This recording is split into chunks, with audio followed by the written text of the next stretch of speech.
Praise the Lord. The best wishes to you and your family members in the name of God. దేవుని నామమునకు మహిమ కలుగును గాక. దేవుని నామం పేరట మీకును మీ కుటుంబ సభ్యులకును శుభాభివందనములు. ఈరోజు దేవుని వాగ్దానం. Today God's promise. దేవుడు ప్రేమ స్వరూపి. ప్రేమ లేని వాడు దేవుని ఎరుగడు. 1 యోహాను సువార్త 4వ అధ్యాయం 8వ వచనం. Anyone who does not love does not know God, because God is love. 1 John chapter 4 verses 8. క్రీస్తునందున్న ప్రియమైన సహోదరి సహోదరులారా, ఈ ఉదయకాల సమయమున దేవుడు నీతో నాతో మరి మనందరితో కూడా తెలియజేస్తున్నాడు. చూడండి, దేవుడు ప్రేమ స్వరూపి. ప్రేమ లేని వాడు దేవుని ఎరుగడు అని దేవుడు మాట్లాడుతున్నాడు. భక్తుడైన యోహాను గారు కూడా దేవుని యొక్క సువార్తను బోధిస్తున్నాడు. దేవుని యొక్క మాటలను గురించి, దేవుని ప్రేమను గురించి ఇతరులతో తెలియజేస్తున్నాడండి. అయితే దేవుడు మనతో కూడా మాట్లాడుతూ ఉంటాడు. మనము ప్రేమను కలిగి ఉండాలి. ఇతరుల పట్ల వినయముతోను విధేయతతో మనము జీవించాలి. అయితే దేవుని యందు కూడా మనము ప్రేమను కలిగి ఉండాలి.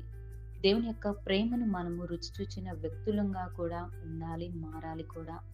మన యొక్క స్థితిగతులు మార్చి దేవుడు ప్రేమ స్వరూపై ఉన్నాడు కనుక మరి మనము ఎటువంటి వారమైనా సరే దేవుడు మనలను ప్రేమిస్తున్నాడు, మనలను కూడా పోషిస్తున్నాడు. మనము ఆలోచన చేయాలి. దేవుడు ఏమని మాట్లాడుతున్నాడంటే, దేవుడు ప్రేమ స్వరూపి. ప్రేమ లేని వాడు దేవుని ఎరుగడట. మరి ప్రేమ లేకుండా క్రోధము కలిగి, కోపము కలిగి, ద్వేషము కలిగి జీవిస్తూ తమ ఇష్టానుసారంగా నడిచి జీవిస్తారు. వారు దేవుని చూడరు. ఆయనను ఎరుగని వ్యక్తిగా ఉంటాడు. వాక్యమును ధ్యానించడు. సాతాను బంధకాలలో కలిగి అతడు జీవిస్తాడు.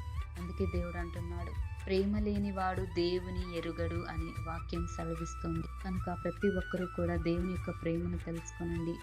దేవుడు మనపైన చూపిస్తున్న ప్రేమను మనము కూడా ప్రేమను కలిగి ఉండి, దేవుని యొక్క దయను కలిగి, ఆయన యొక్క నీతిని, యథార్థతను మనము మన జీవితాలలో అలవరుచుకొని నడుచుకొని జీవిస్తున్నట్లయితే దేవుడు తప్పకుండా మనల్ని దర్శిస్తాడు. మనలను, మన కుటుంబాలను, ప్రతి ఒక్కరిని కూడా ఆశీర్వదించి దేవుడై ఉన్నాడు కనుకనే ఆయన ప్రేమ స్వరూపి. దేవుడి వాక్యమును దీవించును గాక. ప్రార్థన. ప్రేమ కలిగిన దేవా, దయగల గొప్ప తండ్రి, నీ పరిశుద్ధమైన పాదమునకు స్తోత్రములు. దేవా, ఈ దినమును చూడనటువంటి వారు ఎందరో ఉన్నారు. కానీ ప్రభువా, నీవు మా అందరినీ సజీవ లెక్కలో ఉంచి నీ యొక్క వాక్యమును వింటూ ఆ వాక్యమును ధ్యానించే అట్టి బుద్ధి జ్ఞానం మాకు దయచేశారు.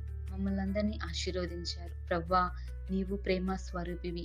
ప్రవ్వా, ప్రేమ లేని వాడు దేవుని ఎరుగడని సెలవిచ్చావు. ప్రవ్వా, మేము నిన్ను ఎరిగి ప్రవ్వా నీ ప్రేమను రుచి చూచి ఈ లోక సంబంధంగా కాకుండా, సాతాను సంబంధంగా కాకుండా, నీ బిడ్డగా ప్రవ్వా నీ యొక్క ప్రేమను రుచి చూచే బిడ్డలంగా ఉండేలాగుని సహాయం దయచేయమని, నీ యొక్క ప్రేమ, నీ యొక్క ఆశీర్వాదం మాకును మా కుటుంబ సభ్యులందరి మీదన, అలాగే వాక్యం వింటున్న ప్రతి ఒక్కరిని పేరు పేరు దీవించి ఆశీర్వదించమని నజరేయుడైన యేసుక్రీస్తు నామమున వినయంగా వేడుకొనుచున్నాను తండ్రి.